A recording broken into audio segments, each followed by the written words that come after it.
పాలన కాబట్టి వాళ్ళిద్దరికి సుధ్రాయించలేదు. కాంగ్రెస్ వాళ్ళని ఎట్లన్నా చేసి విడగొడదాము.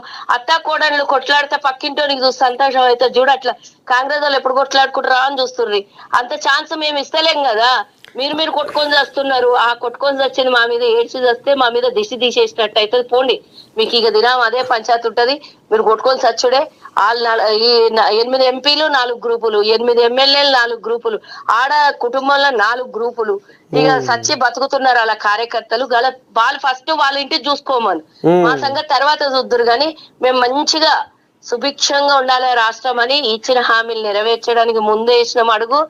ఇచ్చిన మాట నిలబెట్టుకోనికి మా ప్రభుత్వం ముంగలిపోతుంది. సర్వనాశనం చేసిన తెలంగాణకి మంచిగా ఒక రూపం చేసి మళ్ళా ఒక 40 ఏళ్ల దాకా, అంటే 2047 దాకా ఇది ఒక రూపం చేసుకొని 4th సిటీగా 4th స్టేట్ గా మార్చాలని మాది ఒక సంకల్పం తీసుకున్నాము. దానికి ఎవరు అడ్డు పెడితే గిట్లనే దిష్టి కొట్టుకొని పోతారు. అట్లాంటివి ఏం నడుస్తలేవు. బంకచర్లకి చేసిందని మా మీద వేస్తున్నారు.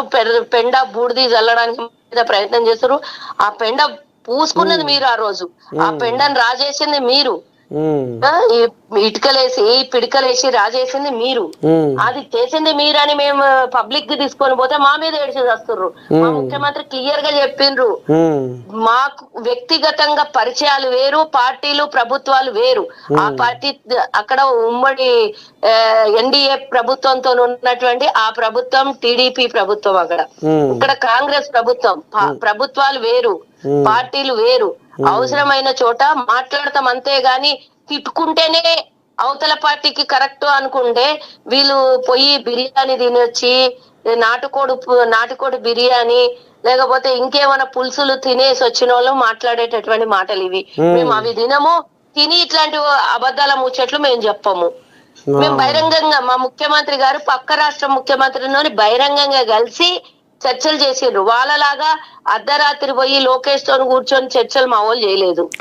ఇప్పుడు మా ముఖ్యమంత్రికి పక్క రాష్ట్రం ముఖ్యమంత్రికి దోస్తాను ఉంది అంటున్నారు.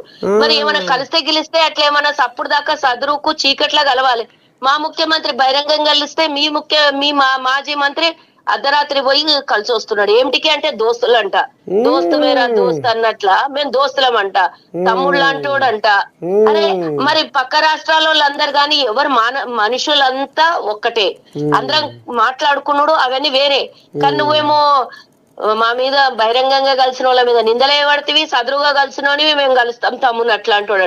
ఎందుకు దినాల్లో కలుసుకోనికి ఏం మాయ రోగం ఉన్నది? అర్ధరాత్రి ఎక్కడనో చీకట్లల్లో కలుసుకునేది ఏం పని ఉన్నది? బహిరంగంగానే గలువు. నువ్వు లోకేష్ గెలవనికి ఎవడన్నా వద్దంటున్నాడా ఏంది? దోస్తున్నాడు, తమ్ముళ్ళ అంటోడు. నేను కూడా యువకుడిని, ఆయన కూడా యువకుడు. నువ్వు 50 ఏళ్ళు వచ్చిన నువ్వు యువకునివి, ఆయన యువకుడు అని నీకు అంత ఉత్సాహం ఉంటే బహిరంగంగా గలువు, తప్పేమున్నది? బహిరంగంగా అర్ధరాత్రి పూట ఎందుకు కలుస్తున్నావు? 3-4 సార్లు పోయి లోకేష్ ని మీరు లోపల చీకటి ఒప్పందాలు చేసుకొని అవి బయటపడకుండా కాపాడుకునే ప్రయత్నం మీరు చేసుకుంటా మా మీద ఏడిస్తే ఏమొస్తుంది? ఫస్ట్ ఇప్పుడు ఏమైందంటే ఇంట్లో చిచ్చులు ఎక్కువ అయిపోయినాయి. ఏమైతుందో తెలియని పరిస్థితిలో వాళ్ళు ఉన్నారు. కాబట్టి ఇంట్లో ఏడవలేక, బయట చెప్పుకోలేక, కడుపులో మింగలేక మా మీద ఏడుపులు ఇవన్నీ. ఈ రకంగా కషాయం అంతా కక్తులు అంటావు. కషాయము అప్పుడప్పుడు కడుపులా ఇదైతే మనకు పచ్చగా వామిటింగ్ అయితే చూడు, అప్పుడు కషాయం దాగిపిస్తారు చూడు, అసలు దాగిపోయాలి ఇప్పుడు కేసీఆర్ కుటుంబాన్ని. ఇదిలా మొత్తానికి ఎంకటి ఆడునవే అంటే నియం కుంపటి అన్నట్టు ఇప్పుడు కాంగ్రెస్ వాళ్ళ పథకాలు ఉరుకులో పెడుతున్నాయి. బీఆర్ఎస్ అంటే నీ అంటేనే ఉన్న ఎడబోతాడ శనీశ్వర్ లాగా. ఇప్పుడు కాంగ్రెస్ వాళ్ళ పథకాలు ఉరుకులో పెడుతుంటే వాళ్ళ కాళ్ళు బాగున మండిపడుతున్నాయట. తెలంగాణ అంటే గిట్టని చంద్రబాబుతో రేవంత్ అయ్యా అంటగాగుతుండు. మరి ఎట్ట చేద్దాం ఏం చేద్దాం అనేది ఇప్పుడు కీలక నేత కాడ కాంగ్రెస్ కోల్యాగాలు మీటింగ్ పెట్టినాయి అనేది వాళ్ళు కథగా